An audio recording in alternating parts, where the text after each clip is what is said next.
Can India build its own Ivy League? Or, is that even the right question to be asking? India is aiming to be a superpower, so why are none of its universities in the world's top 100? Okay, so the solution you hear all the time is, let's just build an Indian Ivy League. But hold on, what is the Ivy League? Is it really about top-tier academics? Well, turns out not really. The whole thing started as a sports conference, not an academic standard.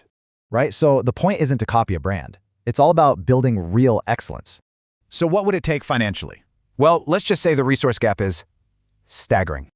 Just look at the numbers here. We're talking endowments, budgets, funding. It's a huge difference. To give you an idea, Harvard's endowment is about $57 billion.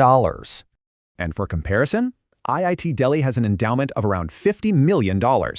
And just importing foreign universities isn't the answer either. They're often way too expensive. The better solution might be to create a uniquely Indian path, one that builds on its own strengths. And speaking of history, India has this ancient legacy of world-class universities long before Harvard or Oxford. So, this new model would focus on a few key things: equity, affordability, and massive scale. Let's talk tuition costs, because this is where you really see the difference in philosophy. Okay, so a foreign university branch in India, that'll run you about 12 lakhs a year. Even a top private university in India costs way less, around 4 lakhs per year. And get this, a top public university like Delhi University, as low as 500 rupees.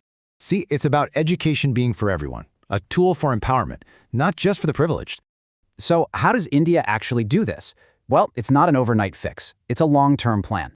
It really comes down to three big things: investing more, empowering great faculty, and implementing policy.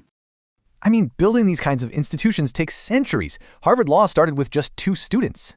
Which leaves us with a really big question, not just for India, but for higher education everywhere.